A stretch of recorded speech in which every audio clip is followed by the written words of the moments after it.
कलावज्ञ जीवो धरार्थावतारम कलांकांकतेजोधिकामोदिवक्त्रम कलानिशवादापनोदार्हदक्षम समाधिस्थमूर्तिं भजे ज्ञानदेवं योऽन्तत्प्रविश्य मम वाच मिमां प्रसुप्तां सञ्जीवयत्यखिलशक्तिधरस्वधाम्ना अन्यांशहस्तचरणश्रवणत्वगादीन् प्राणान्नमो भगवते पुरुषाय तुभ्यं नमो सद्गुरु तुकया ज्ञानदीप नमो सद्गुरु सत्सिदानंद रूपा नमो सद्गुरु भक्त कल्याण मूर्ति नमो सद्गुरु भास्करा पूर्ण कीर्ति प्रभु के चरणों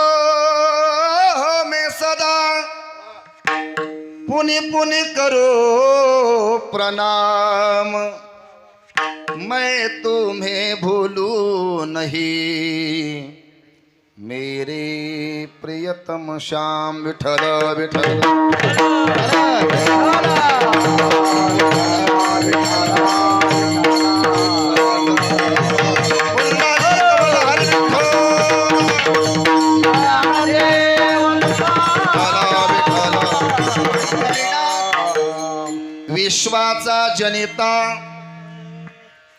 विश्वाचा जनिता म्हणे येशोदेशे माता ऐसा भक्ताचा अंकित लागे तैशी लावी प्रीत. प्रस्तुत प्राप्त प्रसंगी प्राप्तस्थळी कीर्तन रूपी सेवेकरता निवडलेला अभंग जगत वंदनीय जगत मान्य जगतोद्धारक ज्ञानाचा चित सूर्य श्रीमंत श्री जगद्गुरु तुकोबारा यांचा हा 4 चरणाचा अभंग असून या अभंगाद्वारे जगद्गुरु तुकोबारा अखिल कोटी ब्रह्मांड नायक जगाचा नियंता तो परब्रह्म परमात्मा विश्वाचा मालक चालक असताना तो भगवान पण प्रेमापोटी भक्ताच्या अंकित होऊन गोकुळामध्ये त्या गवळणी बरोबर गोपाळा बरोबर यशोदा माते बरोबर कसा बाळक होतो कसा लहान होतो असं नवल तुकोबारा या अभंगाद्वारे व्यक्त करतायत.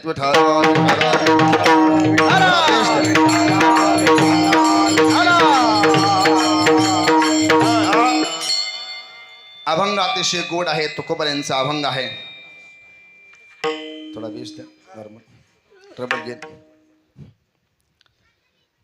शिवेला प्रारंभ करायचा आहे. तत्पूर्वी थोडा परिहार देणं हे वक्त्याचं आद्य कर्तव्य. आपल्या या सनसर नजीक भोयटी वस्ती या ठिकाणी गेली 29 वर्षापासून समस्त भोयटी वस्तीवरील सर्व भक्त मंडळी एकत्र येऊन दरवर्षी हे सुंदर कार्यक्रमाचं आयोजन या ठिकाणी करतायत. हे 29वे वर्ष आणि दुग्ध शर्करा योग असा हे वर्ष म्हणजे अतिशय महत्त्वाचं वर्ष. जगद्गुरु तुकोबारांना वैकुंठाला जाऊन 375 वर्ष पूर्ण होत आहेत. म्हणून त्रिशतकोत्तर अमृत महोत्सव वर्षाच्या निमित्तानं आणि सालाबादाप्रमाणे आपल्या भोयटी वस्तीवरील सर्व मंडळी एकत्र येऊन हे सुंदर दृष्ट लागावा नजर लागावा असं सुंदर कार्यक्रमाचं आयोजन दरवर्षी केलं जातं. वैकुंठवासी प्रातस्मरणीय गुरुनाम गुरु मामासाहेब दांडेकर यांच्या आशीर्वादानं वैकुंठवासी गुरुवर्य पूजनीय गणपत बाबा काळे यांच्या कृपेनं वैकुंठवासी पूजनीय आदरणीय शिवाजी दादा यांच्या प्रेरणेनं आणि समस्त भोयटी वस्तीवरील सर्व टाळकरी माळकरी गावकरी वारकरी आबाल वृद्ध तरुण स्त्रिया पुरुष लहानापासून थोरापर्यंत राहिलं का कोणी परत माझ्यावर शब्द येऊ नये हे राहिलं म्हणून अशा सर्वांच्या सुंदर आयोजनानं हे सुंदर कार्यक्रमाचं आयोजन दरवर्षी होतं. याही वर्षी हे सुंदर कार्यक्रमाचं आयोजन झालेलं आहे. तुम्ही म्हणाल महाराज पत्रिकेत नाव दुसऱ्याच महाराजांचे उभा तिसराच महाराज दिसतोय. म्हणजे येणार होते एक्सप्रेस, आली पॅसेंजर, आता बसाव तर लागणारच. 9 वाजता अण्णांनी सांगितलं महाराजांना अशी अशी अडचण आली आहे. त्यांचा फोन आला. म्हणजे महाराज तुम्हाला फेटा बांधायचा आहे. मला अण्णा मी फेटा बांधून चाल म्हणत नाही. नाही नाही मला कीर्तन करायचं. आणि मग अण्णांची आज्ञा, सर्वांचं प्रेम, गेली 7-8 वर्षापासून दरवर्षी येण्याचा योग येतो. गाथा पारायणाच्या रूपाने सेवा करण्याचा योग येतो, चालीच्या रूपानं. आज भगवंताची कृपा, साधू संतांच्या आशीर्वादाने या ठिकाणी ही काल्याची सेवा अण्णांच्या आग्रस्त या ठिकाणी प्राप्त झाली. असो, यथामती यथावकाश, जसं श्रीगुरूंच्या मुखातून श्रवण करण्याचा प्रयत्न केला त्याप्रमाणे आपल्यापुढे सांगण्याचा प्रयत्न करेन. तुकोबऱ्यांचा अतिशय गोड अभंग आहे. या अभंगाद्वारे तुकोबरा जगाचा नियंता, तो परब्रह्म परमात्मा, त्या भगवान परमात्म्याच्या स्वरूपाचं वर्णन करून तो भगवान परमात्मा प्रेमापोटी भक्ताच्या कशा अधीन होतो आणि गोकुळामध्ये लहान होऊन बालक होऊन लीला करतो, हे नवल तुकोबरा अभंगाद्वारे प्रकट करता येत. विठ्ठल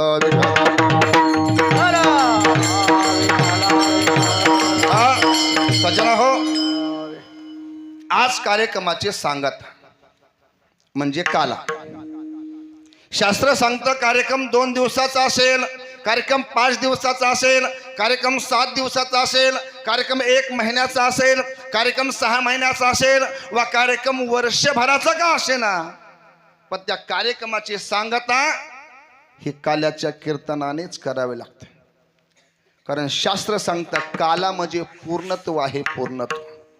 ओम पूर्णमदः पूर्णमिदं पूर्णात् पूर्णमुदच्यते पूर्णस्य पूर्णमादाय पूर्णमेवावशिष्यते. पूर्णत्व म्हणजे काय?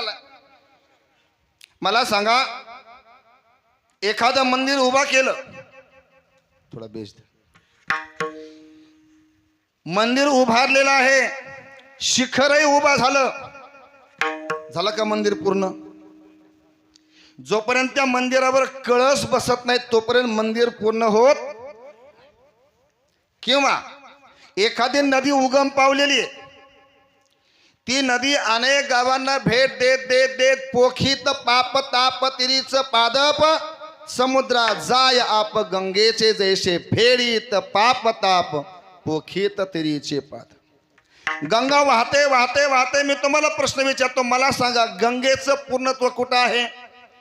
संसरमध्ये आल्यावर, मग पुढे गेल्यावर पंढरपूरला नाही महाराज.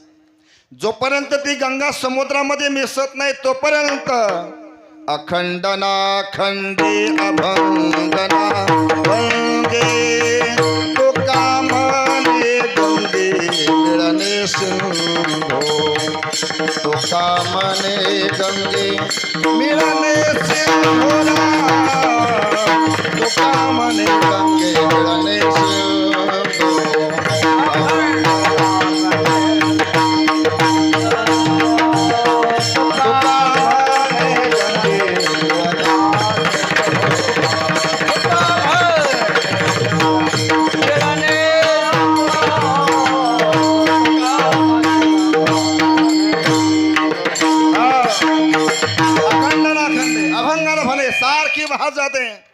समुद्रामध्ये मिसळ की गंगेचं पूर्णत्व आहे. जसं कळस बसला की मंदिराचं पूर्णत्व. आणि जर एखादा पाठ्या आला, तुम्हाला महाराज या कळसावर आणखी भिंत चढवायची का? समजा त्याचा वरचा मजला रिकामा आहे, कळस झाला की मंदिर पूर्ण. तसं कार्यक्रम कितीही दिवसाचा का असे ना, वर्षभराचा का असे ना. तुम्ही तर महाराज वर्षभराचा सप्ताह कुठं असतो का? तुम्हाला जर पाहायचा असेल वर्षभराचा सप्ताह, जा देहूला. हे वर्ष अतिशय महत्वाचं मी सांगून गेलो. तुकोबऱ्यांना जाऊन 375 वर्षे पूर्ण होत आहेत आणि या वर्षी वर्षभर तुकोबऱ्यांच्या मंदिरामध्ये कीर्तन आहे. किंवा ज्या संस्थेमध्ये आम्ही शिकलो, स्वानंद सुखनय असे सद्गुरु जोग वारकरी शिक्षण संस्था, त्या संस्थेचा शताब्दी महोत्सव 2017 साली पार पडला. कारण 1917 साली स्थापन झालेली संस्था 2017 साली 100 वर्षे पूर्ण झाले आणि शताब्दी महोत्सवाच्या निमित्तानं वर्षभर त्या ठिकाणी कीर्तन होते, वर्षभर सप्ताह होत. पण काल्याच्या कीर्तनाने त्याचा शेवट म्हणजे पूर्णत्व. काला म्हणजे पूर्ण. आणि काला म्हटलं की शास्त्र सांगतं काल्याचं महत्व काय आहे, प्रसादाचं महत्व काय आहे. भगवद्गीता वर्णन करते, प्रसादे सर्व दुःखानां हानिरशोपजायते प्रसन्न चेतोष ह्याशो बुद्धी पर्यवतिष्ठते. अरे प्रसादाने काय होतं, आजच्या दिवशी आपल्याला प्रसाद मिळतो आणि त्या प्रसादाचा फायदा जर काय असेल तर सर्व दुःखांना हानी आणि रश्यो उपजायते. विठ्ठल विठ्ठल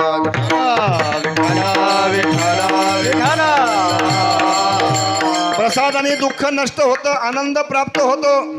पण आजच्या दिवशी भगवान परमात्मा आपल्याला प्रसाद देत असतो. शास्त्र सांगतं प्रसाद देण्याचा अधिकार फक्त दोघांनाच, एक तर भगवान परमात्म्याला आणि दुसरा संतान. भानुदास गीती गात प्रसाद देतो पंढरी,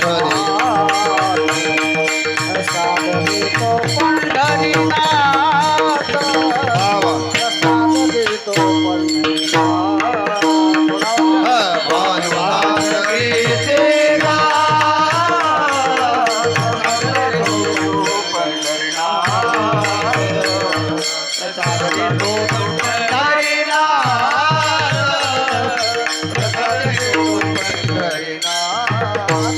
भानुदास गीती गात प्रसाद देतो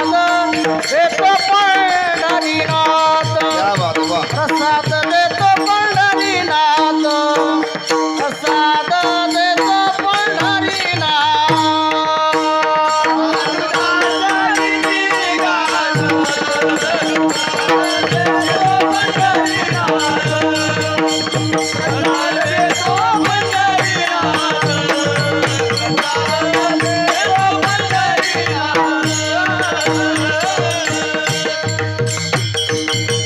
भानुदास महाराज सांगतायत प्रसाद देण्याचा अधिकार देवाला आहे. प्रसाद देतो पंढरीनाथ किंवा संत प्रसाद देतो. एकच टाळी झाली चंद्रभागे वाळवंटी,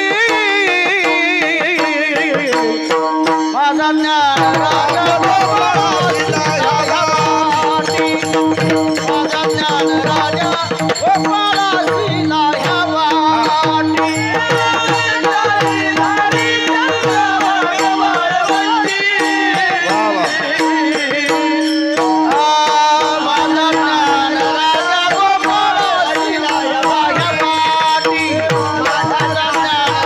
गोपाळासीला ह्या वाटी. सुंदर प्रमाणेला महाराजांनी एकच टाळी झाली चंद्रभागे वाळवंटी आणि त्या वाळवंटामध्ये काला वाटण्याचा अधिकार संतांना माऊली ज्ञानोबरांना आहे. माझा ज्ञानराज गोपाळासी. जसं काल्याचा देण्याचा अधिकार सांगितला शास्त्रामध्ये तसं घेण्याचाही अधिकार आहे. काला कुणालाही प्राप्त होत नाही. लक्ष द्या. ज्यांनी सेवा केली, तुम्ही आता सर्व सुज्ञ माणसं आहेत कारण 12 मतीचे आहेत तुम्ही, एक मती नाही. मला सांगा पगार घेण्याचा अधिकार कुणाला प्राप्त होतो? माझ्या समोर सगळे स्टँडर्ड लोक बसले. कुणाला प्राप्त होतो? ज्यांनी ड्युटी केली, नोकरी केली. आता पगाराच्या दिवशी हजर होतात तो प्रश्न वेगळा, मला तिकडे नाही जायचं. पण ज्यांनी नोकरी केली, महिनाभर ड्युटी केली, त्याला पगार घेण्याचा अधिकार. तसं प्रसादाचा अधिकार ज्यांनी सेवा केली. कालचा दिवस म्हणजे मागणीचा असतो. काल भगवान परमात्म्याकडे मागणी करायची असते, आज भगवान परमात्मा प्रसाद देतात. आणि देण्याचा अधिकार जसा आहे तसा घेण्याचाही अधिकार सांगितला. तुकोबरा म्हणतायत कोणी व्हारे अधिकारी त्याशी हरी देईल. अधिकारी होणं महत्वाचं. आनंद वाटला. दरवर्षी आषाढीमध्ये आपल्या गावातून दिंडी जाते. दिंडी आहे 7 नंबर पुढे. मला सांगा वारी कुणाला घडते? वारी कुणाला घडते? जो पंढरपूरला जातो त्याला वारी. खरे का हे? विचार करून उत्तर द्या. म्हणजे जो पंढरपूरला जातो त्याला वारी घडते असं जर म्हणावं लागेल. असं तर तुम्ही व्याख्या केली वारीची, तर हे बसचे ड्रायव्हर कंडक्टर दररोज जातात पंढरपूरला, त्यांना वारी घडते का? नाही. किंवा दूध विकणारे दररोज पंढरपूरला जातात, त्यांना वारी घडते का? नाही. म्हणून तुकोबराने सांगून ठेवलं होय होय वारकरी पाहे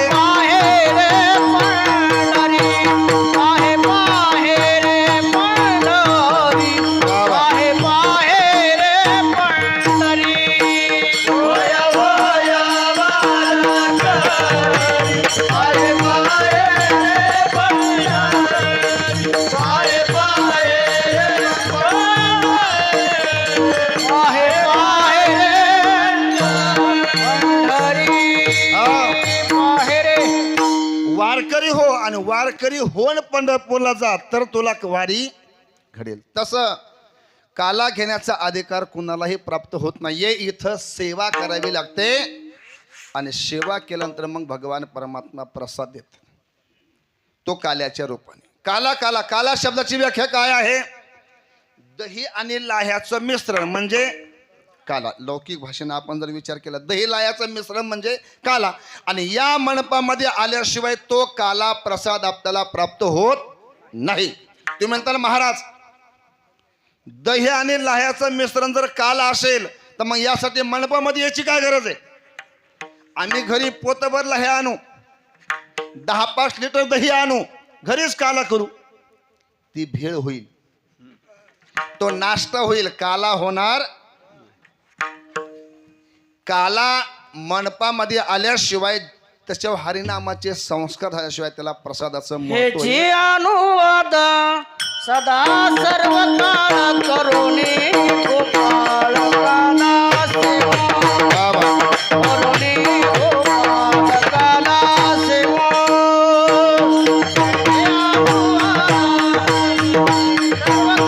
करोनी गोपाळ काला सेवा.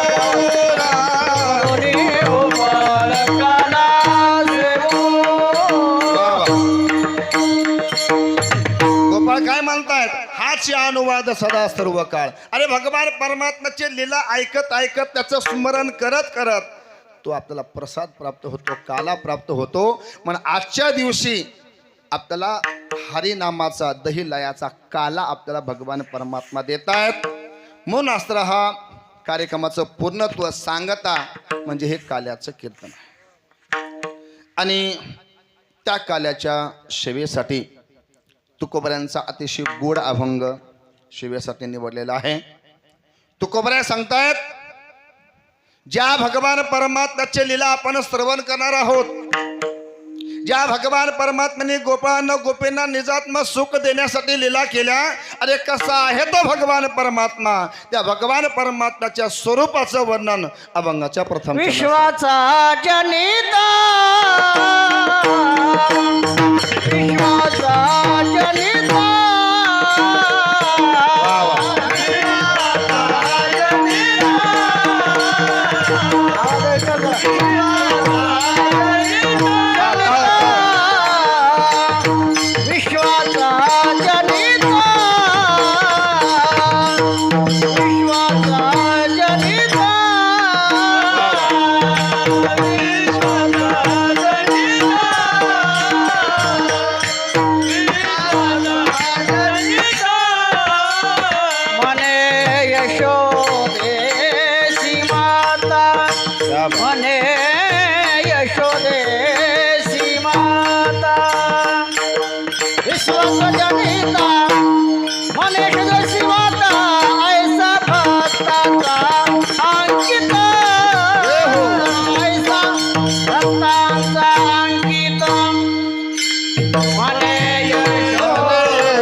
सांगतायत अरे जगाच्या मालकाच्या लीला आपला श्रवण करायचं, ज्या भगवान परमात्मा चरित्र श्रवण करायचंय. अरे कसा आहे तो भगवान परमात्मा, त्याच्या स्वरूपाचं वर्णन तर आपल्याला समजायला पाहिजे. मग कसा आहे तो भगवान परमात्मा तुकोबारा पहिल्या चरणामध्ये सांगतायत विश्वाचा जनिता. आपण जर या शब्दाकडे लक्ष दिलं तर याच्यामध्ये एक महत्वाचा शब्द आलेला आहे जनिता. आता जनिता शब्दाची व्याख्या काय होते, आपण जर संस्कृतचा अभ्यास केला, आता माझ्या पुढे सर्व सुज्ञ माणसं बसले आणि मला कल्पना आहे ही गादी सामान्य नाही. मोठ्या मोठ्या वक्त्यांची या ठिकाणी कीर्तनं झालेली आहेत, ऐकणारा वर्ग बहुश्रुत आहे. संस्कृतमध्ये एक धातू आहे जनजायते. जनजायते शब्दाची व्याख्या आहे उत्पन्न करणे. जनजायते म्हणजे उत्पन्न करणे. इथं भगवान परमात्म्याच्या स्वरूपाचं वर्णन तुकोबारा सांगतायत. भगवान परमात्मा कसा आहे, साऱ्या विश्वाचा उत्पत्ती करता आहे. म्हणून इथं जनित हा शब्द वापरलाय, उत्पन्न करणार. काय काय उत्पन्न केलं हो जगाच्या मालकानं. आपण जर श्रीमद भागवताचा विचार केला तर श्रीमद भागवताच्या द्वितीय स्कंदामध्ये राजा परीक्षितीने शुकाचार्याने एक प्रश्न विचारला. राजा महाराज, ही जी सृष्टी मी पाहतो अतिशय सुंदर सृष्टी त्या जगाच्या मालकाने बनवली आहे. मग सृष्टी निर्माण होण्याच्या पूर्वी जगामध्ये काय होतं हे मला कृपा करून सांगा. शुकाचार्य सुंदर सृष्टी विस्तारासंबंधी श्रीमद भागवतामध्ये वर्णन करतायत. मला पूर्ण विचार नाही करायचा, जनिता शब्दावर बोलतोय. मग शुकाचार्य म्हणले राजा, सृष्टी निर्माण होण्याच्या पूर्वी जगामध्ये काहीच नव्हतं. पहिले कोठे चिन्ह होते, काहीच नव्हतं. चंद्र नाही, सूर्य नाही, तारा नाही, पृथ्वी नाही, संसर्गावही नाही, भोयते वस्ती नाही, काहीच नव्हतं. मग काय होतं, महत्वाचा शब्द टाकला आहे अवघे शून्यची होते पाहि. शून्याचा विचार आपण कीर्तनामध्ये ऐकलेला आहे मौलींच्या मुखातून. शून्य शून्य म्हणजे काय, शून्य म्हणजे परब्रह्म परमात्मा. तर बौद्धांचा एक सिद्धांत आहे शून्यम शून्यम क्षणिकम क्षणिकम स्वलक्षणम स्वलक्षणम. बौद्धांनी जगापुढे शून्य माज. आता हा वेदांताचा विषय एवढा किचकट, कारण काल्याचं कीर्तन एवढं खोलवर मला घुसायचं. बौद्धाचा सिद्धांत आहे शून्य. त्यांनी जगापुढे शून्यवाद मांडलेला आहे. म्हणजे सृष्टी निर्माण होण्याच्या पूर्वी जगामध्ये शून्य होतं, म्हणजे परब्रह्म परमात्मा एकटा होता. ओम शब्द आहे ओम. इथला ओम कुठं नेला, रात्री सुंदर दीपोत्सव झाला. ओम. आपण जर ते ओम शब्दाचा विचार केला, मला सांगा ओम शब्दामध्ये किती अक्षर आहेत? एक नाही, 3.5 अक्षर आहे. 3.5. 3 पूर्ण, अ उ आणि म. ओम जे वर आहे ना, अर्ध चंद्राकार तन्मात्रा, त्याच्यासारखं त्याला म्हणतात अर्ध चंद्राकार तन्मात्रा. आणि त्याच्या वर जो बिंदू आहे तो बिंदू म्हणजे ब्रह्मवाचक. विठ्ठल विठ्ठल.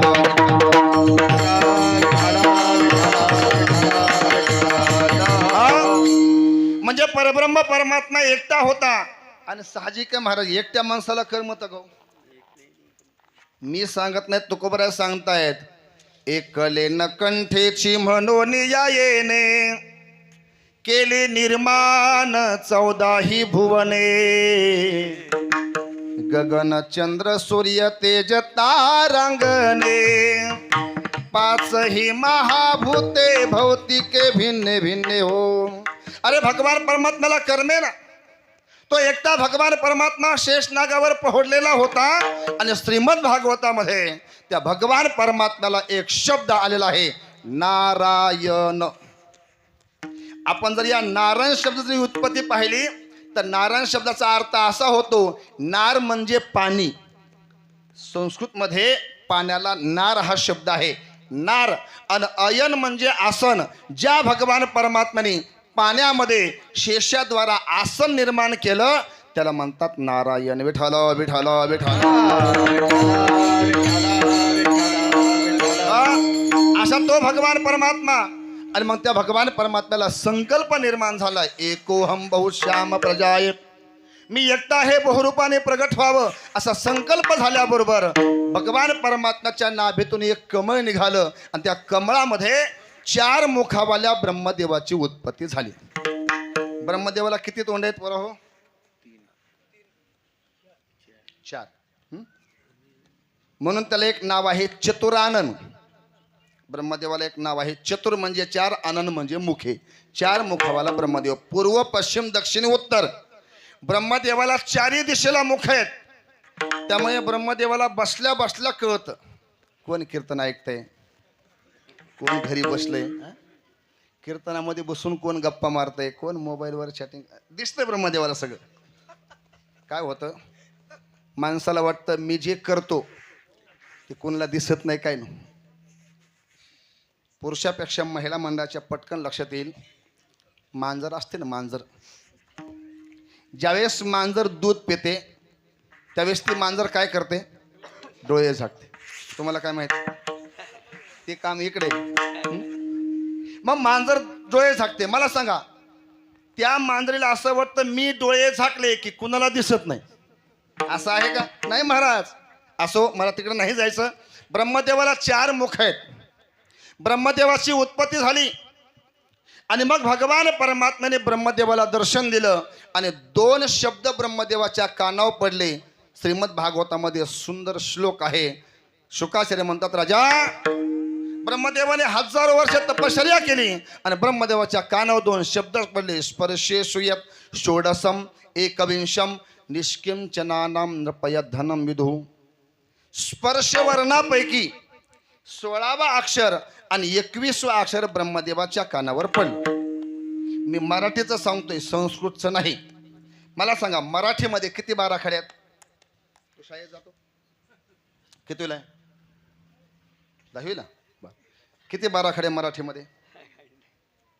मराठी अ आ इ क ख किती? 12. किती बाराखड्यात मराठीमध्ये? कोण मला 28? 52 वर्ण आहेत. आता कोणी म्हणतं 49, कोणी म्हणतं 52. आता माझ्यासमोर शिक्षक मंडळी आहेत, सगळं स्टँडर्ड लोक. ऐका, अ आ इ ई क ख ग घ आपण जर हे पूर्ण मोजले, आता शास्त्रामध्ये अ आ इ ई याला म्हणतात स्वर, क ख ग घ याला म्हणतात व्यंजन, आणि संस्कृतमध्ये क पासून म पर्यंत जेवढे अक्षर आहेत त्याला म्हणतात स्पर्श वर्ण. मी व्याकरण सांगतोय मराठीचं. आज वाईट वाटतं महाराज, व्याकरणच लोपत चाललंय. या इंग्लिश मिडियम स्कूलमुळं मराठी लोपत चालली. कठीण वाटतं. मुंबईमध्ये आई आणि मुलगा फिरायला गेले. एका वाचनालयामध्ये घुसले. एका मुलाचा हात लागला एका पुस्तकाला. पुस्तक शहारलं, पुस्तक थरारलं. त्या मुलाने पाहिलं, त्याच्यावर काही अक्षरं होते. आईला विचारलं, आई आई कोणतं पुस्तक आहे का हे? आई म्हणते, बाळा, याला मराठीचं पुस्तक म्हणतात. खूप वर्षापूर्वी आपल्या इथं मराठी चालायची. अवघड आहे महाराज. इंग्लिश मिडियममुळं मराठी मुलांना वाचताच येत नाही, त्याच्यामुळे सांगताच येणार किती वर्ण आहेत. मराठी जोपासली पाहिजे. माझे माऊली ज्ञानोबा म्हणतात, माझ्या मराठाची बोल कौतुके परी अमृता ते हे पैजा जिंके. आपल्या भाषेचा आपला गौरव असला पाहिजे. जपानचे मुख्यमंत्री आले होते भारतामध्ये. त्यांनी जपानी भाषेमध्ये भाषण केलं. त्यांच्या भाषेत त्यांना अभिमान आहे. बाहेरच्या लोकांना आपल्या भाषेचा अभिमान आहे, आपल्याला आपल्या भाषेचा अभिमान असला पाहिजे. आणि विशेष आनंदाची गोष्ट तुम्हाला सांगायची म्हणजे यावर्षी आपल्या मराठी भाषेला एक दर्जा मिळाला, त्याला म्हणतात अभिजात दर्जा. विठ्ठल विठ्ठल.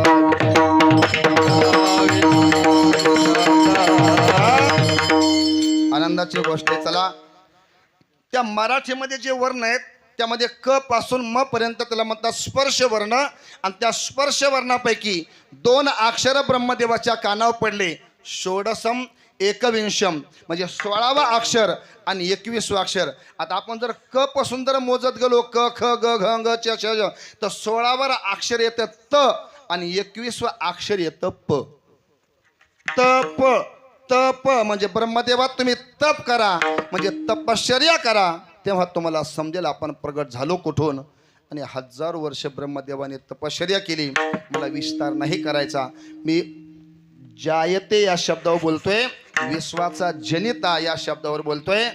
सृष्टीचा निर्माता तो भगवान परमात्मा आणि ब्रह्मदेवाला दर्शन दिलं. भगवान परमात्माने ब्रह्मदेवाच्या माध्यमातून निर्मियली 14 भुवने, 14 भुवन निर्माण केले.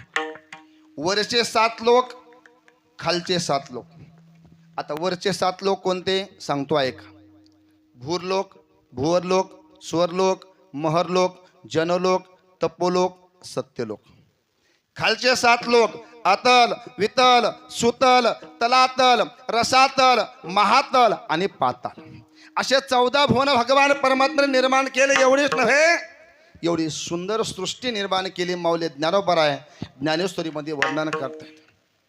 एके केली भूचरे, एकी केली खेचरे, एकी केली जलचरे, चरे आचरे ती एकी. काय सरपटणारे प्राणी निर्माण केले, काय आकाशामध्ये उडणारे प्राणी, काय पाण्यातले प्राणी, काय 2 पायाचे, काय 4 पायाचे, काय बिन पायाचे, काय अनंत पायाचे. अशी सुंदर सृष्टी जगाच्या मालकाने मी श्रीमद भागवतातलं सांगतोय. अशी अनंत प्रकारे सृष्टी निर्माण केली. काय 2 पायाचे प्राणी, चिमणी, कबूतर वगैरे सर्व. काही 4 पायाचे, वाघ, सिंह, गाय, म्हैस. काही अनंत पायाचे म्हणजे जास्त पायाचे. आता जास्त पायाचा प्राणी कोणता? आपण सर्व शेतकरी. कोणता चोपदार? गोम. बर.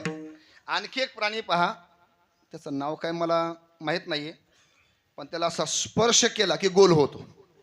पैसा. जा दुकानावर घेऊन. डब्बू पैसा. काय असतं, गाव बदललं की भाषा बदलते. तर आमच्या बीड जिल्ह्यामध्ये त्याला वाणी म्हणतात.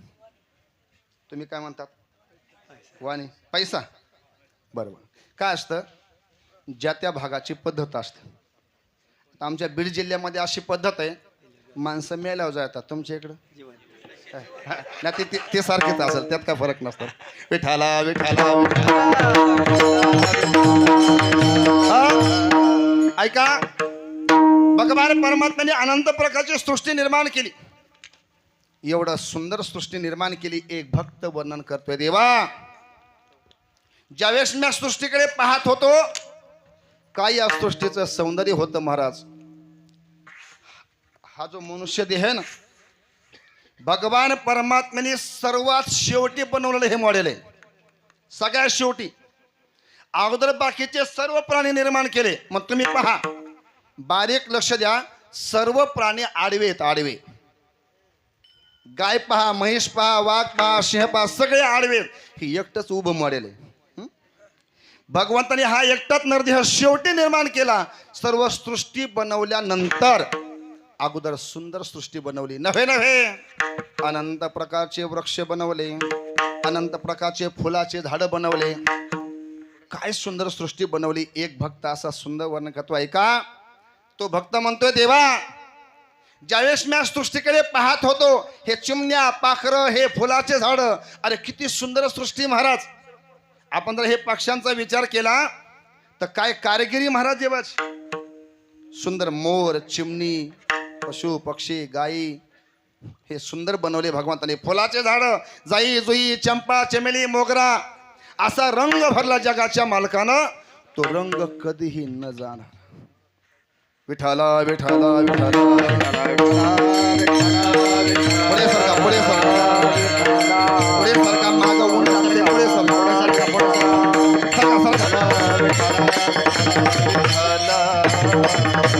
विठ्ठला विठ्ठला विठ्ठला विठ्ठला सरका, पुढे सरका.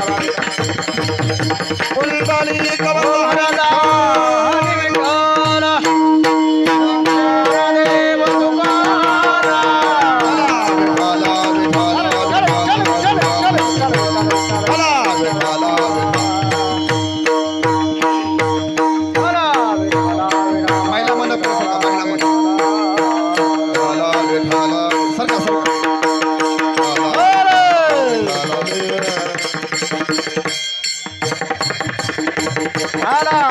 विठ्ठला विठ्ठला विठ्ठला विठ्ठला विठ्ठला विठ्ठला विठ्ठला हो हो खरंच सारखा नुसतं सरकाला वेळी करू नका सारखा मोकळं सारखं बाहेर ऊन आहे काला आहे आणि काल्या दिवशी बरीचशी मंडळ येत आहेत त्यामुळे मंडप कमी पडतोय हां झालं का सारखा मागचे पुढे सारखं विठाला विठाला विठाला विठाला विठाला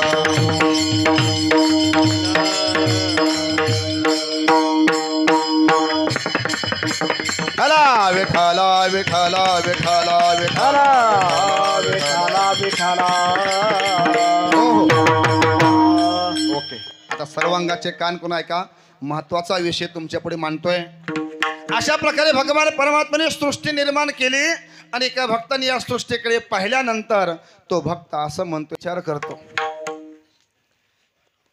तू बनवलेली सृष्टी जर एवढे सुंदर आहे तो भगवान परमात्मा किती सुंदर असेल तो भक्त म्हणतोय देवा विश्व का तारा पालनहारा हे देवा साऱ्या विश्वाचा उत्पत्ती करता तू आहेस विश्व का तारा पालनहारा कब तेरा दर्शन होगा जिसकी रचना इतनी सुंदर ओ कितना सुंदर होगा ओ कितना सुंदर होगा विश्व का तारा पालन हे देवा अरे तू बनवलेली सृष्टी जर एवढी सुंदर आहे तू किती सुंदर असशील असा तो भगवान परमात्मा तुकोबरा म्हणतायत विश्वाचा जनिता विश्वाचा उत्पत्ती करता आणि मग ज्यावेळेस भगवान परमात्म्याने या सृष्टीकडे पाहिलं आता विस्तार खूप मोठा आहे या पहिल्या चरणावर जर बोलायचं ठरलं तर अख्खे 2 तास पुरतील एवढा विषय सुंदर आहे भगवान परमात्म्याने सृष्टीकडे पाहिलं भगवंताला समाधान नाही वाटलं ऐका बरं नाही वाटलं समाधान मी सांगत नाही नाथ महाराज सांगतायत देखून ये सृष्टी ते सुख न वाटेची देवा ते आणि मग मानव प्रकृती ते आदरे जाण निर्मिली लक्ष द्या आपण मानव सामान्य नाहीत महाराज जगाच्या मालकाने मोठ्या आदरानं हा मनुष्य निर्माण केला नाथ महाराज सांगतायत आदरे निर्मिली आणि एवढंच नाही महाराज नुसता देह निर्माण नाही केला बाहुल्य मनुष्य देही निज ज्ञान घातले पाही त्याला ज्ञान दिलं त्याला बुद्धी दिली सार काय आसार काय चांगलं काय वाईट काय खरं काय खोटं काय हे निवाडा करण्याची बुद्धी माणसाला तुम्हाला प्रयोग जर करायचा असेल तर इथून गेल्यावर तुम्ही प्रयोग करा पशुपेक्षा माणसाला बुद्धी देवाने जास्त दिली आहे घरी गेल्यानंतर एखादी म्हैस गोठ्यामध्ये बांधलेली असावी आपण काय करायचं कडब्याच्या 10 पेंड्या घ्यायच्या त्या म्हशीच्या पुढे टाकायच्या एकदाच किती पेंड्या 10 ती म्हैस विचार करते का हो शेजारी आपला पती आहे लेकर बाळ आहेत एवढं मला संपणार नाही मग त्यांना ठेवावं अशी म्हैस विचार करते का नाही ती खायचं तेवढे खाते बाकीचे पायाने तोडून टाकते घाण करते याच्या उलट मनुष्य जेवायला बसला आणि तशा ताटामध्ये एकदा 10 भाकरी नेऊन वाढायच्या तो म्हशीवणी करतो का खायच्या तेवढ्या खातून बाकीच्या टाकून देतो नाही महाराज तो मनुष्य विचार करतो अरे घरामध्ये पत्नी आहे मुलं आहेत एवढ्या भाकरी मला संपणार नाहीयेत सार आसार चांगलं वाईट याची बुद्धी माणसाला आहे खरं काय खोटं काय सत्य काय असत्य काय आणि जगाच्या मालकाने हा सुंदर नरदेह निर्माण केला आणि साधू संत वर्णन करतायत 10 इंद्रिय दिली 10 पंच ज्ञानेंद्रिय पंच कर्मेंद्रिय वेदांताचा विषय विचारसागर नावाच्या ग्रंथामध्ये सकाळीच आमचा विषय झाला विचारसागराचा विचारसागर नावाच्या ग्रंथामध्ये याचा विचार आलेला आहे ज्ञानेंद्रिय कशाला म्हणतायत ज्या इंद्रियाद्वारा विषयाचं ज्ञान होतं त्याला म्हणतात ज्ञानेंद्रिय आणि कर्मेंद्रिय फक्त कर्म करत राहणे तुम्हाला विस्ताराने सांगू का आता आपला हा जो नरदेह आहे ना प्रत्येकाचा या मानेच्या वर जेवढे इंद्रिय आहेत ते सगळे ज्ञानेंद्रिय तुम्ही पहा, बारीक विचार करा. शब्द, स्पर्श, रूप, रस, गंध या विषयाचं ज्ञान नाक, डोळे याला होत. आणि मानेच्या खालचे सगळे इंद्रिय, कर्मेंद्रिय, हे फक्त कर्म करतात. आता मला सगळं चालणं कोणाचं काम आहे मुलांना? हाताचं, पायाचं. चालणं पायाचं काम आहे. पण त्या पायाला समजतं का हो? कीर्तनाला यायचं का पिक्चरला जायचं? पायाला नाही समज, ते समजतं बुद्धीला. बुद्धी कुठे? मानेच्या वर. हाताने काम करणं हे हाताचं काम आहे. पण या हाताने देवाची पूजा करायची का काही वेगळंच करायचं हे बुद्धी ठरवते. म्हणून ज्ञानेंद्रिय वर दिली. काय होतं महाराज, माणूस कधी कधी विचार करत नाही. कालच प्रमाण होऊन गेलो, तुझी आहे तुझं पाशी परी तू जागा आती पराशयात आवडण्या. कधी कधी आपण विचार करत नाही. आता घरी गेल्यावर बारीक विचार करा. भगवान परमात्म्याने हे ज्ञानेंद्रिय मानेच्या वरच का दिले, खाली का दिले नाही? समजा हे डोळे इथं का दिले नाही? नाही काय काय बिघडलं असतं काय? देवाने डोळे जे इथं दिले, गुडघ्याला का दिले नाही? चतुरय महाराज तो, चतुरा तो शिरोमणी. तरी काही लोक देवाला भोळा म्हणतात. तुमच्या देवाला काहीच कळत नाही, वेड्या देव नाही महाराज. त्याच्यासारखा चतुर महाराज कोण नाहीये. आता तुम्ही बारीक विचार करा. भगवान परमात्म्याने मानेच्या वर हे सर्व इंद्रिय दिली. काय माननी सुंदर आहे महाराज. इंद्रियाची बरोबर तोंडाच्या वरच नाक दिलं, नाकाच्या वर डोळे दिले, बरोबर साईडला कान दिले. अशी सुंदर मांडणी केली. का असं केलं देवाने? म्हणजे हे नाक तोंडाच्या वरच का दिलं? हे नाक असं मागून का दिलं नाही? इथं इथं नाही. कधी आपण विचार केला का? समजा हे जर नाक इथं दिलं असतं तर मोठा घोटाळा झाला असता महाराज. आता तुम्हाला काय नाही, पण आम्हाला महाराज लोकांना त्रास झाला असता. काय त्रास झाला असता? आता आम्हाला आवाजाला जपावं लागतं. माझा बसला पारायण करून, पण जपावं लागतं. दाढला तेलकट खायला नको वाटतं. समजा आपण जेवायला बसलो, ताटामध्ये सुंदर काजू बदामचा शिरा आला. तो शिरा तुपातला आहे का दाढल्यातला? सुगंध कुणाला कळतो? नाकाला. देवाने बरोबर तोंडाच्या वर हातामध्ये शिरा घेतला, तोंडामध्ये घालताना लगेच नाकाला वास येतो. नाक सूचना देतं, दाढल्यातला आहे खाऊ नको, आवाज बसल. देवाने बरोबर तोंडाच्या वर नाक दिलं. समजा हे नाक असं महाग दिलं असतं तर आम्हाला काय करावं लागलं असतं? शिरा हातामध्ये घ्यावा लागला असता, असं महाका नाकापासून न्यावा लागला असता आणि मग खावा लागला असता. काय देवाची मान्य महाराज. एवढंच नाही, डोळे बरोबर समोर दिले. नाही मला आपण विचार करतच नाही. तरी काही माणसं देवाला भोळ म्हणतात. तुमचा देव भोळा आहे. एक तर मला कीर्तनामध्ये म्हणला, महाराज देवाने सगळं बाकीचं दिलं हो, पण हे कान देत असताना हे कानाच्या वर आहेत ना, हे पखड पखड कानाच्या वर हे पंख द्यायची गरज नव्हती ना. बिनकामाचं ओझ देवाने कशाला हे पंख कशाला दिले? म्हणजे वरचे पखाड नुसते छिद्र द्यायचे. ऐकण्याचं काम कोणाचं? या छिद्रांचं. वर कशाला दिलं? इतका तुमचा देव वेड आहे, विनाकारण ओझ. मी सांगतो महाराज, देवाने विचार केला, पुढं माणसाला चष्मे लागणार आहेत. आता तुम्ही सांगा, समजा देवाने जे हे पंख दिले नसते तर चष्म्याच्या दांड्या अडकायच्या कुठं? मग खेळ ठोकवला असते. एकूण एक खेळा, एकूण एक खेळा. अहो भगवान लय चतुर आहे. किती चतुर आहे सांगू का? किती चतुर आहे. या भारत देशामध्ये नव्हे, जगामध्ये भगवान परमात्म्याने हे मनुष्य देह निर्माण करताना एकाला सारखी इंद्रिय नाही दिली.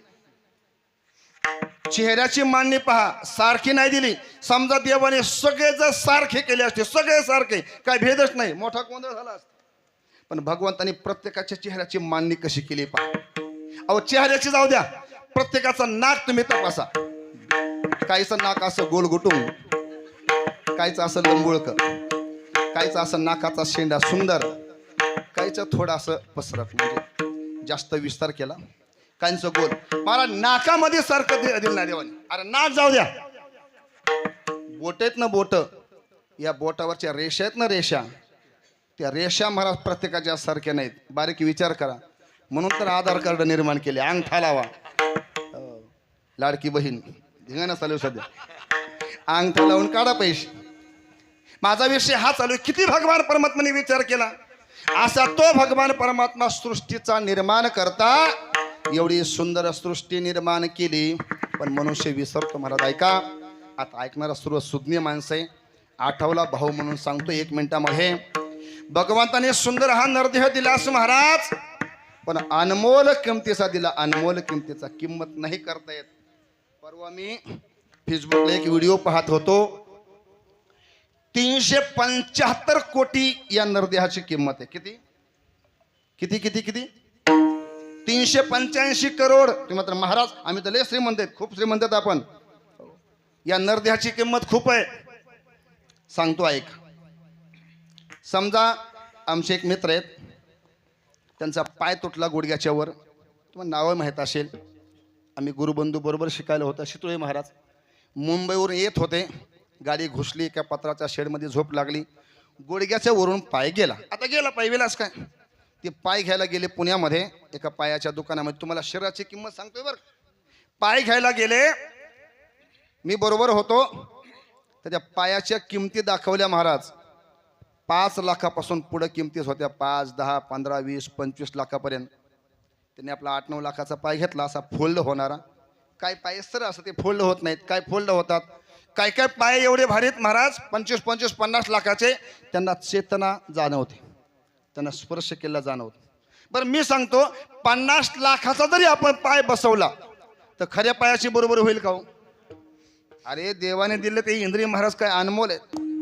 पायाची किंमत घ्या, हाताची किंमत घ्या, जाऊ द्या दाताची किंमत. दाताची, माणसाला किती दाता असतात? अरे तुला किती दात आहेत? 64, 32. प्रत्येकाला 32 दात आहेत. एका दाताची किंमत किती? आता तुम्ही सर्व सुज्ञ माणसं, डॉक्टर असतात, त्यांच्या डॉक्टरच्या लक्ष दे बरोबर. माझ्या वडिलांना दात बसवायचे होते, 2 दाढा बसवायच्या होत्या, खायला प्रॉब्लेम येत होता. DY पाटीलला पुण्यामध्ये गेलो, डॉक्टरला विचारलं किंमत काय.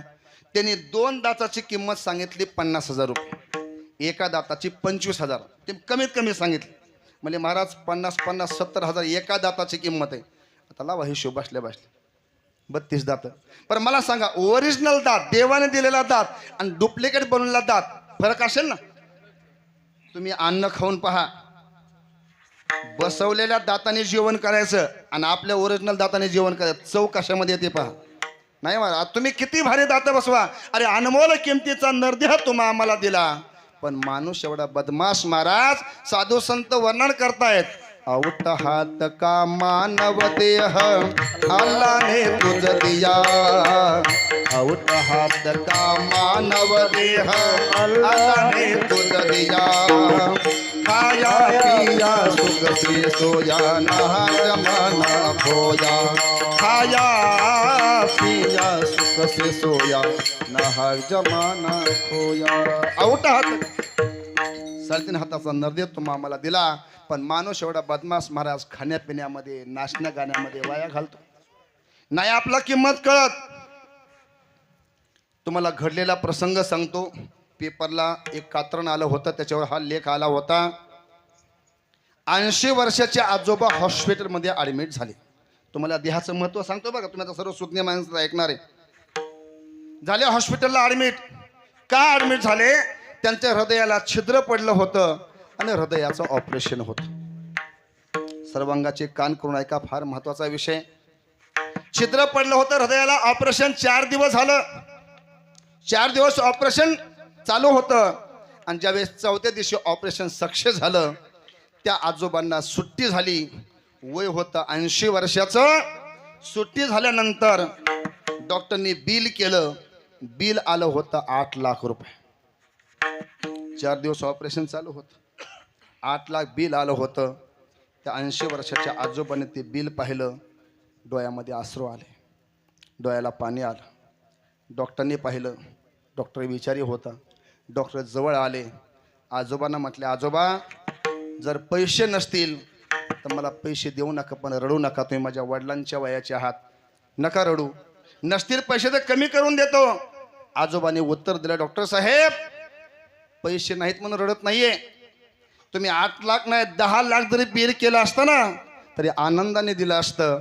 डॉक्टरला आश्चर्य वाटलं. मग डॉक्टर म्हणला, तुम्ही का रडताय बाबा? त्या बाबाने जे उत्तर दिलं, एवढं उत्तर जे तुम्ही कीर्तनामध्ये घरी घेऊन गेले, कीर्तक सार्थक लागेल. त्या आजोबांनी उत्तर दिलं, डॉक्टर साहेब फक्त 4 दिवस तुम्ही माझं हृदय जपलं. किती दिवस? 4 दिवस. तर तुम्ही बिल केला 8 लाख रुपये. गेली 80 वर्ष माझ्या जगाच्या मालकाने माझं हृदय जपलं, पण आणखी 1 रुपया देखील मला बिल पाठवलं नाही. अरे काय त्या जगाच्या मालकाचे उपकार आहे. विठाला विठाला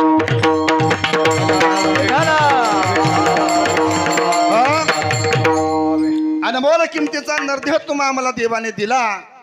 अशी सृष्टी भगवान परमात्म्याने बनवली. तुकोबरा म्हणतायत, अरे काय नवल आहे दादा, विश्वाचा उत्पत्ती करता तो भगवान परमात्मा, पण यशोदा मातेच्या दारामध्ये बालक होऊन आला. यशोदा मातेला आई म्हणतो. हे नवल आहे. विठाला विठाला विठाला. विश्वाचा जनिता म्हणे यशोदेशी माता. साऱ्या जगाचा मायबाप भगवान परमात्मा आहे. अनेक ठिकाणी साधू संतांचे प्रमाण आहेत. आपण 7 दिवस गाथ्याचं पारायण केलं. त्या गाथ्यामध्ये सुंदर अभंग गेले.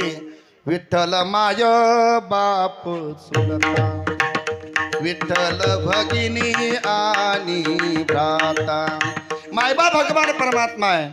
माय जगन्नाथ, बाप जगन्नाथ, अनाथाचा नाथ जनार्दन. माय जगन्नाथ, बाप जगन्नाथ. भगवान परमात्मा माय बाप आहे. अरे साऱ्या जगाचा माय बाप, पण तो भगवान परमात्मा यशोदा मातेला आई म्हणतो. आई. यशोदे घराकडे चाल, मला जीव घाल. आई लहानच घे गे उंडा, लवकर करून दे मांडा. लांब गेल्या गायीच्या झुंडा, मला जीव घाल. आई. अरे जगाचा मालक तो भगवान परमात्मा यशोदा मातेला आई म्हणतो. आणि थोडा आपण जर या प्रमाणाचा विचार केला, या बाबाचं मागणं एवढं गमतीचं आहे. थोडं बारीक लक्ष द्या बरं का. या बाबाचं मागणं एवढं गमतीचं आहे. भगवान परमात्मा काय म्हणतात? आई लहानच घे गे उंडा. आई लहान उंडा घे, मला खूप भूक लागली. पुढे सरका. महिला मंडळ पुढे सरका. विठाला विठाला विठाला विठाला विठाला विठाला विठाला विठाला. आता ऐका महिला मंडळ, तुम्ही उत्तर द्या. स्वयंपाक करण्याचं काम कुणाकडे? तुमच्या भोवती वस्तू कसा नियम आहे? महिला मंडळ. पुरुषापेक्षा महिलांच्या पटकन लक्षात येईल. भगवान परमात्म्याचं मागणं एवढं गमतीच आहे. भगवान काय म्हणतात? आई लहान उंडा घे आणि मला लवकर चपाती करून दे. मला असं वाटतंय बहुतेक लहान उंड्याची चपाती ही चांगली होत असावी. बरोबर आहे? मोठ्या उंड्याची चपाती नाही, चपाता टपूशात तिकून एकाने इकून एकाने ओढायचं. लहान उंड्या, आणि बहुतेक लहान उंड्याची चपाती ही लवकर होते. भगवान परमात्मा म्हणतात, आई गाईच्या झुंडा लांब गेलेत. जर तू मोठा उंडा घेत बसली ते चपाती भाजायला वेळ लागेल. अरे 9 लाख गाय मला सांभाळायच्यात, म्हणून आई पटकन मला खायला दे. या बाबाचं मागणंही एवढं विचित्र आहे. पुढे भगवान काय म्हणतात? आई ग खडे साखरेचे खडे, मला लवकर करून दे वडे. कशाचे वडे? खडी साखरेचे. तुम्ही ऐकले कधी खडी साखरेच्या खड्याचे वडे? आलू वडा ऐकला, बटाटा वडा, दोन एकच वाटत. दुसरा कोणता? तो मेंदू वडा. बाकीचे वडे आपण ऐकले असतील, पण खडी साखरेच्या खड्याचे वडे किती सुगरणबाई असू द्या, करून दाखवा. खाऊ घाला मला कीर्तन झाल्यावर जमेल नाही महाराज. या बाबाचं मागणंही एवढं विचित्र आहे, पण तो भगवान परमात्मा यशोदा मातेला आई म्हणतो. हे नवलय. विठाल विठाल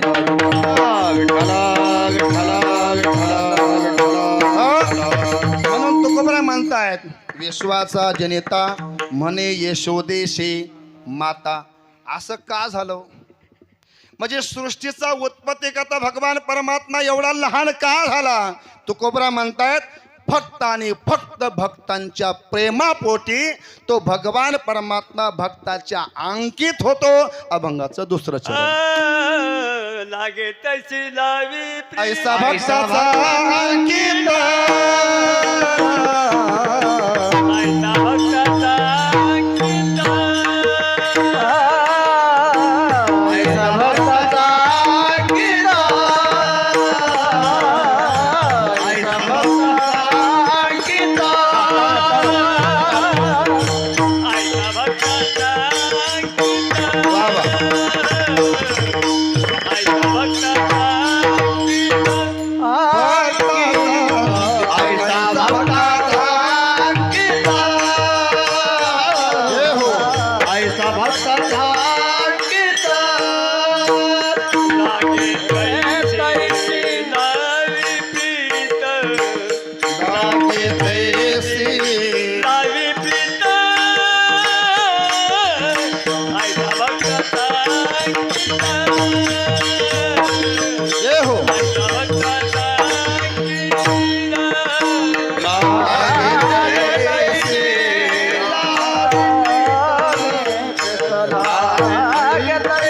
अंकित लागे तैसी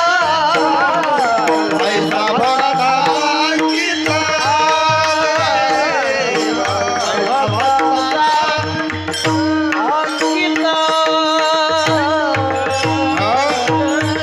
तुकोबरा म्हणतात एवढा मोठा असणारा भगवान परमात्मा बारीक लहान का होतो भक्ताच्या अंकित एवढा भक्ताच्या अंकित होतो एवढा भक्ताच्या अंकित होतो तुकोबरा म्हणतायत लागे तैशी लावी प्रीत अरे जसे भक्त हो म्हणतील तसा भगवान परमात्मा होतो महाराज आपण थोडं चरित्र पहा जगाच्या मालकाचं भक्तांनी भगवान परमात्म्याला खूप खूप खूप काही जशी इच्छा आहे तसं बनवलं एक प्रसंग तुमच्या पुढे ठेवतो भक्त जसे हो म्हणतील तसा भगवान परमात्मा कसा होतो यासाठी प्रसंग सांगतो एक वनामध्ये एक भिल्ल राहत होता भिल्ल पारधी आता भिल्ल म्हणल्यावर काय त्याचं कामच काय विष्णू सहस्त्रनाम भजन शिकार करणे त्या जंगलातील जेवढे प्राणी वगैरे आहेत त्याचे शिकार करायची उदरनिर्वाह करायचा त्याला काय कळत नव्हतं भजन नाही पूजन नाही काय नाही फक्त सारखं शिकार करायची उदरनिर्वाह करायचं एके दिवशी काय झालं त्या मार्गाने एक संत जात होते पृथ्वी भ्रमण चालू असताना नेमका जंगलातून रस्ता होता एक महात्मा भगवाई बेधरी जात असताना या पारध्याने पाहिलं आणि जिथं याची झोपडी होती ना मी दृष्टांत का सांगतोय भगवान परमात्मा भक्त जसे हो म्हणतील तसा होतो या सगळे दृष्टांत सांगतो तुम्ही सर्व सुज्ञ माणसं आहेत सर्वांगाचे कान करून ऐका ते महात्मा जात असताना ज्या ठिकाणी या भिल्लाची झोपडी होती नेमके समोरून जात होते या भिल्लाने पाहिलं एक संत एक महात्मा आपल्या दारातून जाते धावत गेला तो भिल्ल त्याला बाकीचं काही कळत नव्हतं पण लहानपणी ऐकलं होतं जर एखादे संत आपल्या घरी आले एखादे महाराज आपल्या घरी आले तर त्यांची काया वाचा मनाने पूजा करावी घाली संतासी आसने पूजा करी काया वाचा म्हणे ऐकलं होतं बालपणी त्याचे संस्कार जागे झाले पाहिलं महात्म्याला धावत गेला पाय धरले महाराज महाराज महाराज चला माझ्या झोपडीमध्ये महात्म्याने विचार केला पाय धरलेत गेले झोपडीमध्ये बसले याने विचार केला काहीतरी पाहुणचार करावा याला काहीच कळत नव्हतं पाणी आणलं पाणी दिलं दुपारची वेळ होती 11-12ची वेळ होती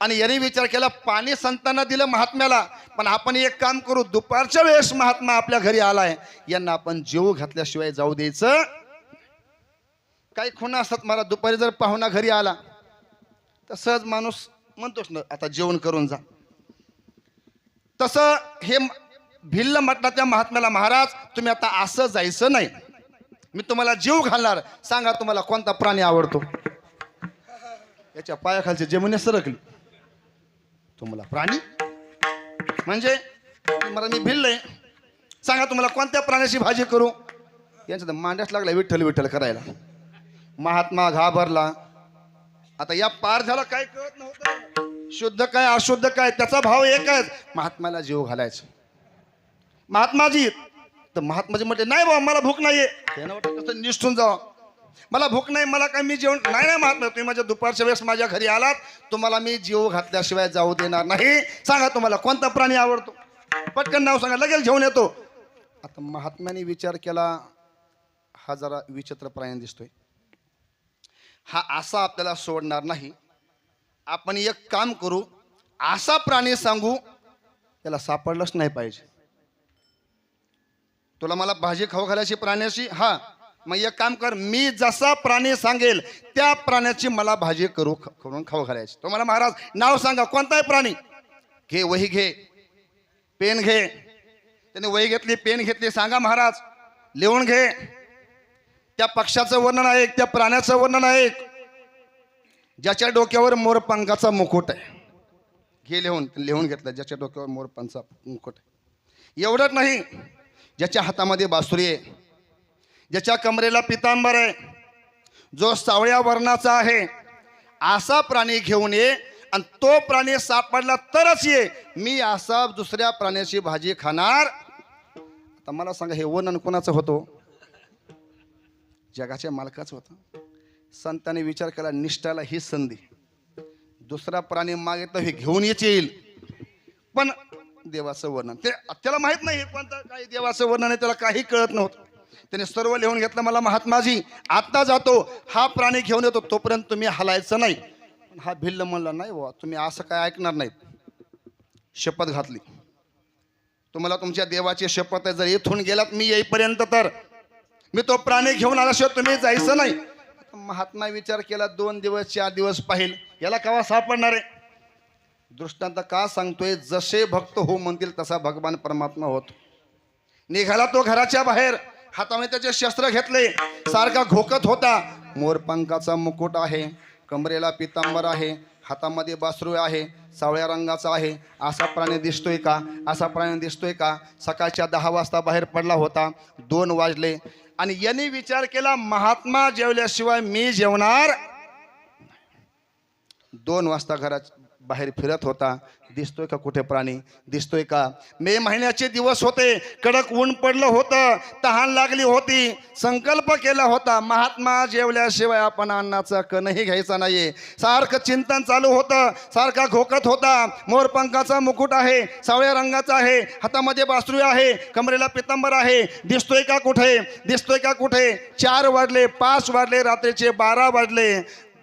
चक्कर यायला लागली होती, काय करावं समजत नव्हतं. पहाट झाली, संकल्प केला, महात्मा जेवल्याशिवाय अन्नाचा कणही घेणार नाही. दुसरा दिवस सुरू झाला. लक्ष द्या महाराज, परत सकाळचे 10 वाजले, सारखं चिंतन चालू होतं.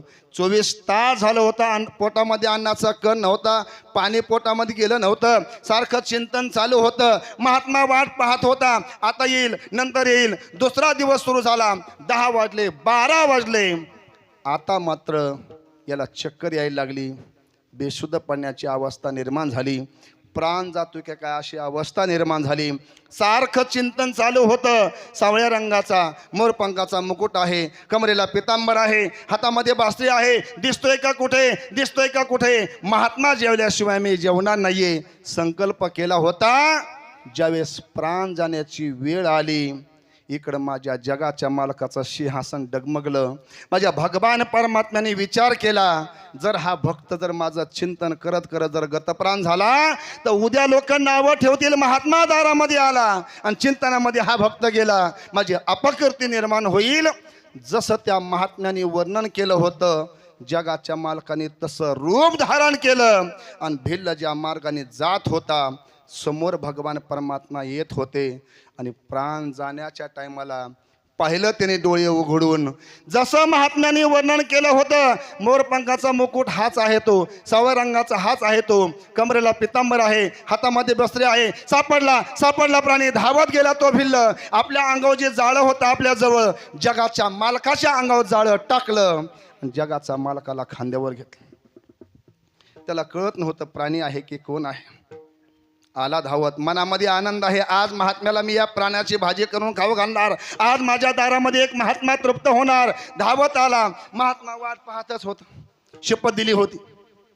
आणि धावत आला तो अस्त्र भिल्ल आणि ओरडत होता, महात्माजी जसा तुम्ही प्राणी सांगितला तसा प्राणी मी घेऊन आलो. दचकला महाराज. संन्यासी दचकला. तसा प्राणी? हा मले तसाच प्राणी. मोरपंखाचा मुकुट आहे का? हा मले मोरपंखाचा मुकुट आहे. सावळ्या रंगाचा आहे का? हा मले सावळ्या रंगाचा आहे. हातामध्ये बासरू आहे का? हा मले हातामध्ये बासरू आहे. कमरेला पितांबर आहे का? हा मले कमरेला पितांबर आहे. तुम्ही जसा सांगितला तसाच प्राणी मी घेऊन आलो. महात्मा धावत बाहेर आला आणि ज्यावेळेस त्या महात्म्याने पाहिलं ते दृश्य, जगाचा मालक जाळीमध्ये अडकला होता आणि त्या भिल्लाने खांद्यावर घेतला होता, टाकलं भगवान परमात्म्याला समोर. हाच आहे तो प्राणी. आता मी या प्राण्याची तुम्हाला भाजी करून खाऊ घालणार. त्या महात्म्याने ते दृश्य पाहिलं महाराज. डोळ्यामध्ये अश्रू आले आणि धावत गेला महात्मा आणि पाय पकडले. कोणाचे? जगाच्या मालकाचे नाही महाराज. अरे भिल्लाचे पाय धरले. बाबा अरे माझं वय आता 70 वर्षाचं आहे. माझ्या स्वप्नातही न येणारा भगवान परमात्मा 24 तासामध्ये तो प्राप्त करून घेतलास.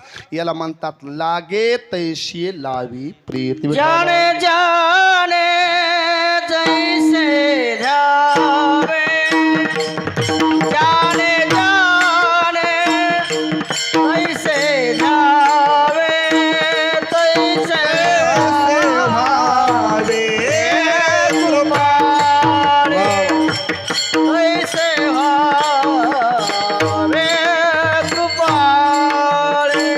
जाने जाने तैसे भावे, जाने जाने कैसे ध्यावे, कैसे भावे कैसे भावे कृपाळे. माझे तुकोबरा म्हणतात अरे जाने जाने जैसे ध्यावे, जसं त्याचं ध्यान भक्त करतील तैसे व्हावे कृपाळे.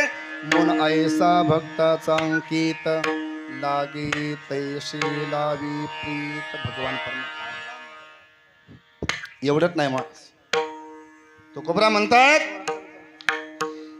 तो भगवान परमात्मा कसा आहे याचं वर्णन अभंगाच्या तिसऱ्या शब्दात. निष्काम निराळा, निष्काम निराळा, निष्काम निराळा,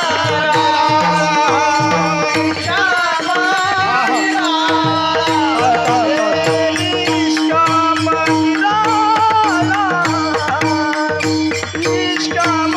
निराळा, निष्काम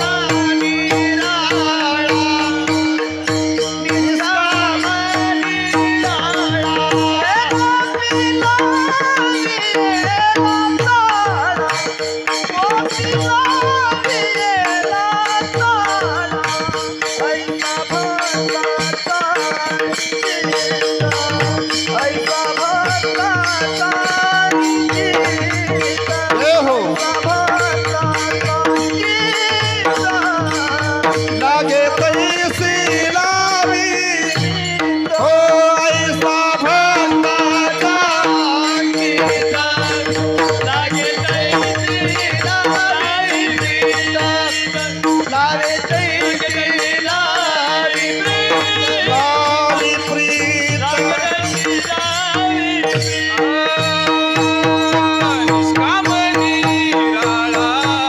वा वा वा. हा हा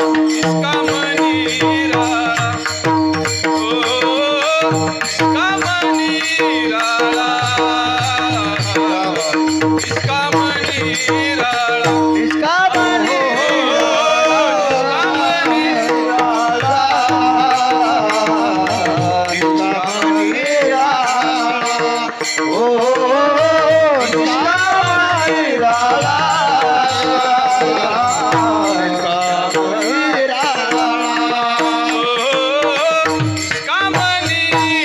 आनंद आहे. परमार्थाचं वैभव हेच आहे. टायकरी वगैरे आपल्या वस्तीवर अनेक टायकरी आहेत. माझी इच्छा आहे पुढेही व्हावेत. महाराज सांगतायत निष्काम निराळा. ज्या भगवान परमात्म्याच्या लीलेचं आपलं वर्णन करायचं कसं आहे तो भगवान परमात्मा निष्काम आहे. त्याला कसली इच्छा नाही, काम नाही झालो पायी. आणि निराळा, त्याला कसलाही आकार नाहीये, रंग नाही, रूप नाही, नाही वर्ण छाया.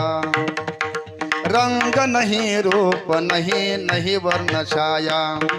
निराकार निर्गुण, निराकार निर्गुण, तोचे रघुराया, तोचे रघुराया.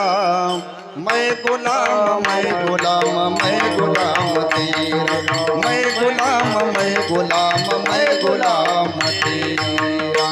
निष्काम, त्याला कसला रंग नाहीये, रूप नाहीये, असा तो भगवान परमात्मा. पण भक्तिपोटी प्रेमापती गोपी लावियला चाळा. गोपींना त्याला वेड लावलं किंवा गोपींना त्याने वेड लावलं, असा तो भगवान परमात्मा. संतांनी साधनेच्या जोरावर तो निष्काम निराचा भगवान परमात्मा असणारा त्याला रूपाला आणलं, नावाला आणलं. अभंगाचा शेवट चरण. तुका म्हणे आले रूपा व्यक्त चांगले, रूपा व्यक्त चांगले, चांगले रूपा व्यक्त चांगले.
म्हणे आले रूपा अव्यक्त चांगले.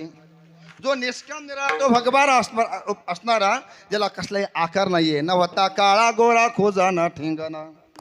स्वरूप सुंदर ना आंधळा देखना, जीव शिवादी जयाचे भावना. पंचभौतिक नानेने पंच प्राणाओ, रूप धरिले सगुण चांगले.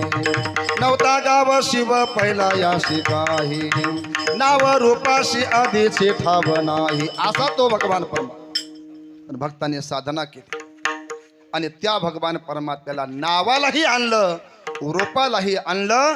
आणि तुम्हा आम्हाला भक्ती करण्यासाठी तो भगवान परमात्मा सोपा झाला.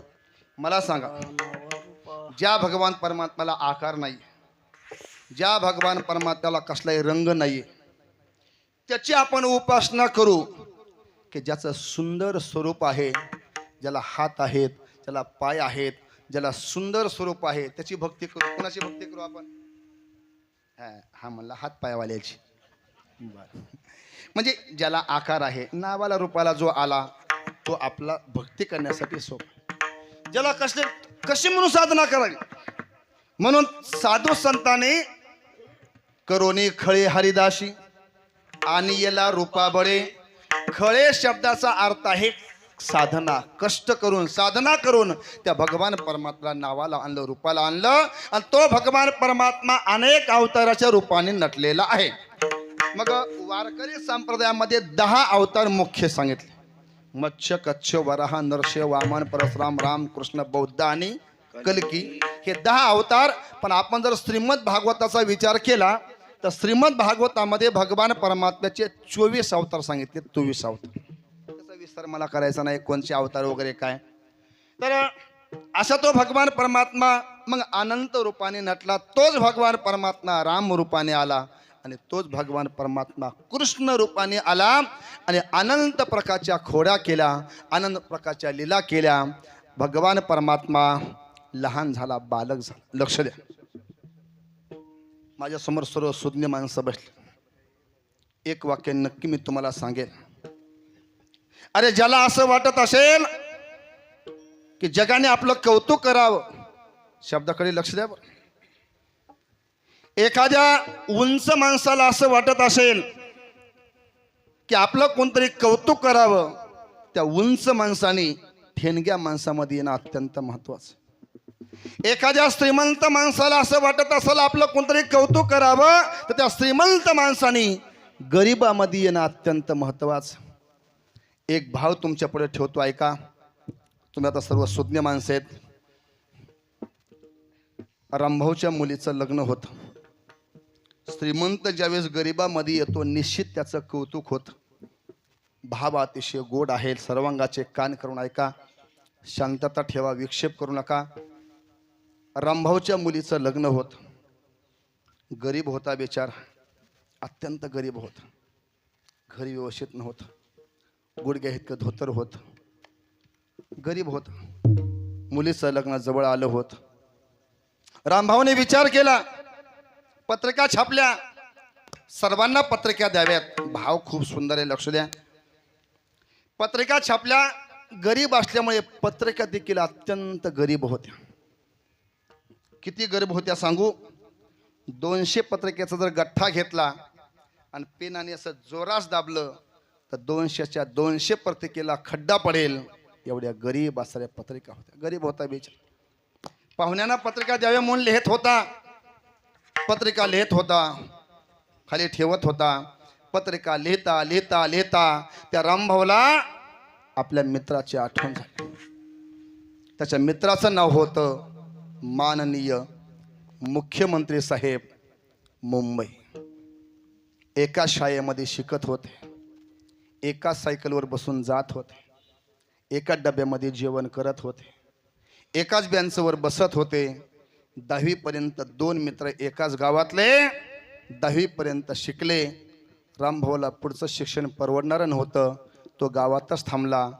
हा थोडा मित्र श्रीमंत होता, भाग्य त्याचं मुंबईला गेला, मुख्यमंत्री झाला. पण आपल्या मित्राची आठवण झाली. लक्ष द्या महाराज. अरे श्रीमंत काय, गरीब काय, मित्र तो मित्र असतो महाराज. आठवण झाली मित्राची.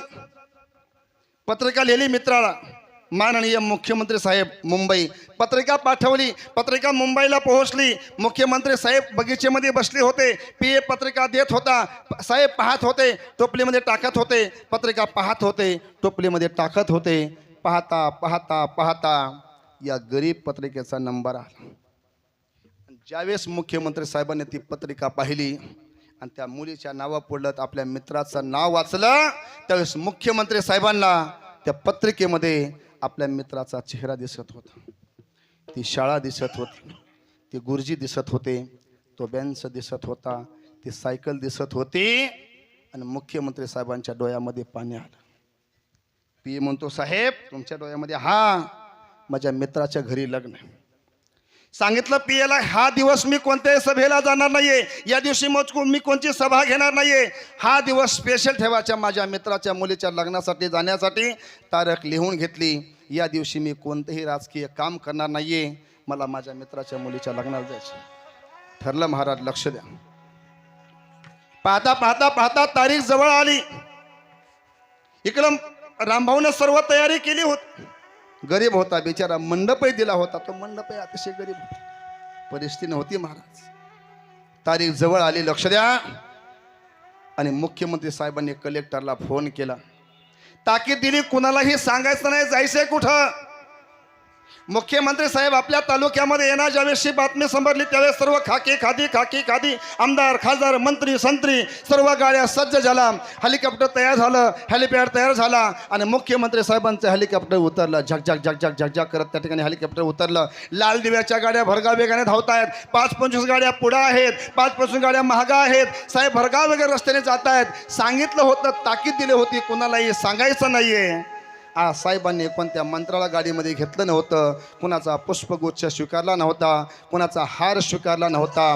कलेक्टर साहेबांची गाडी पुढं होती, पाठीमागं 5-50 गाड्या होत्या आणि अचानक हवेनं धावत असताना पुढच्या गाडीनं अचानक वळण घेतलं आणि एका ग्रामीण भागाकडे निघाल्या त्या गाड्या.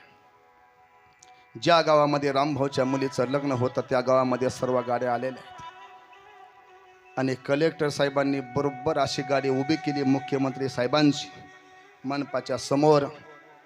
सर्वजण उतरले, खाकी खाती आमदार खासदार पोलीस यंत्रणा सर्व लाल दिव्याच्या गाड्या. ज्यावेळेस हे दृश्य त्या लोकांनी पाहिलं कुणालाही कळत नव्हतं काय होतंय. आज या ठिकाणी हे लोक का आले असतील, कशासाठी हे लोक आले असतील, घाबरले होते. काय घडणार असेल या ठिकाणी, काय झालं असेल. पीए धावत आला, मुख्यमंत्री साहेबांच्या गाडीचा दरवाजा उघडला. साहेब गाडीतनं उतरले. लक्ष द्या, ते सर्व लोक त्या ठिकाणी गर्दी जमा झाली होती. गरीब मंडप होता. रामभाऊ देखील गुडघ्या इतकं धोतर होतं, टोपी होती वाकडी, मळवट भरलेला होता, हातामध्ये काटे होते आणि काठी टेकीत रस्ता काढत तो असा रामभाऊ आला.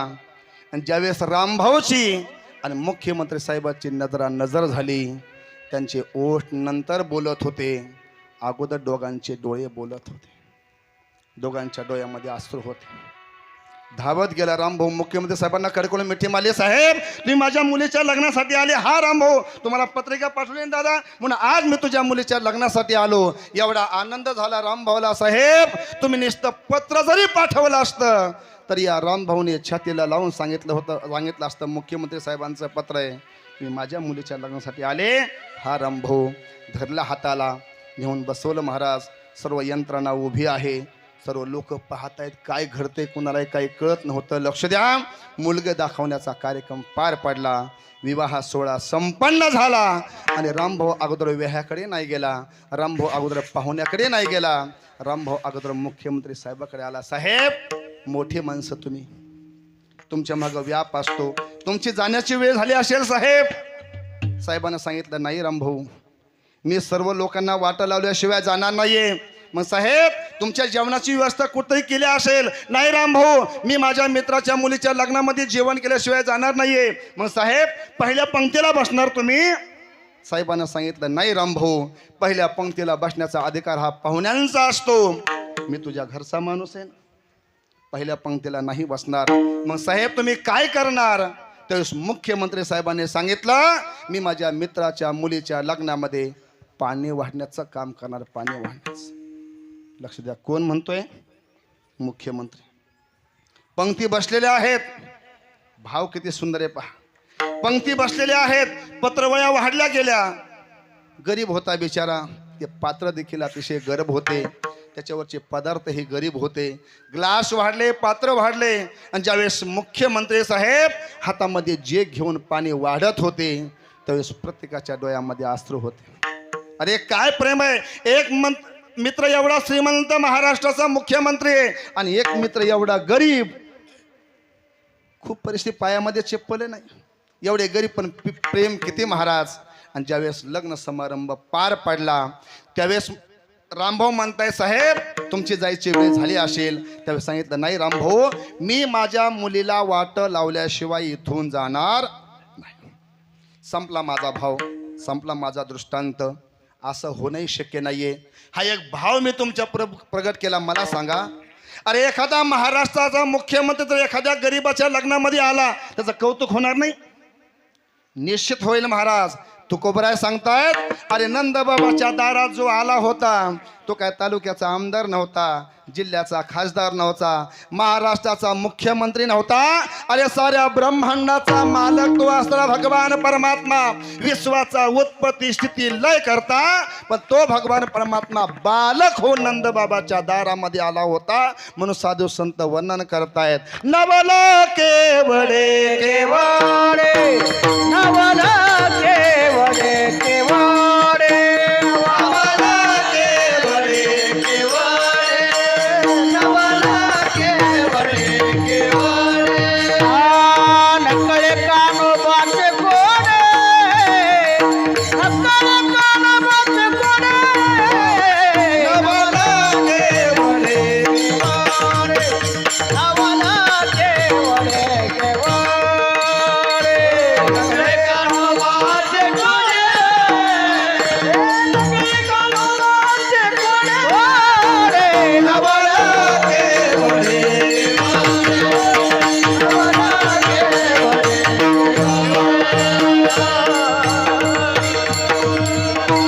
नवल सांगावं जगाच्या मालकाचं तुकोबऱ्या म्हणतात असं त्या भगवंताचं नवल विश्वाचा उत्पत्ती स्थिती लय करता अनंत ब्रह्मांड उतरी हरी हा बालक नंदा करी केवळे केवळे नकळे कानोबाचे कोडे हरी हा बालक नंदा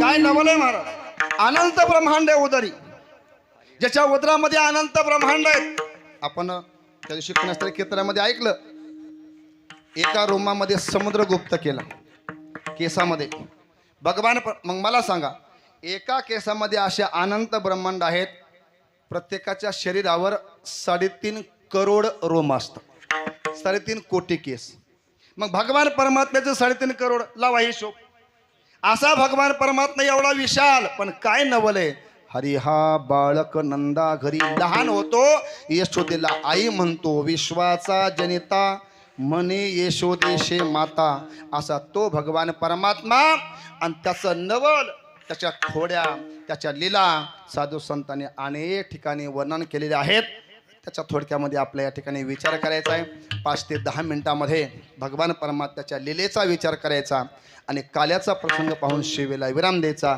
तत्पूर्वी त्या संप्रदायाच्या नियमाप्रमाणे हाताने टाळी वाजवायची मुखाने भगवान परमात्म्याचं भजन करायचंय पण पहिल्यापासून मी पाहतोय माझा बोलू बोलू घासा बसला आमच्या टाळकऱ्यांचं वरडोर पारा घसे बसले मृदंगाचार्याचे हात दुखायला लागले बिचारे परेशान आहे पण बसलेल्या काय माणसाने आपल्या बेंबीला धक्का लावून घेतला नाही छान 7 दिवस तुम्ही सुंदर ऐकलं मला असं वाटतंय आज काल आहे आणि भगवान परमात्म्याचं स्मरण करत असताना आपण एक वर हात करून भगवान परमात्म्याचं भजन करूया कारण वर हात करणं म्हणजे त्या भगवान परमात्म्याला शरण जाण्याचं प्रतीक आहे म्हणजे एकदा सर्वांनी वर हात करा सर्वांनी वा वा वा मोबाईल आहेत का मोबाईल घ्या शूटिंग घ्या उद्या प्रत्येकाचा दिसलं पाहिजे स्टेटसला सर्वांनी वर हात करा आणि सुंदरपैकी भजन करायचं आहे विठोबा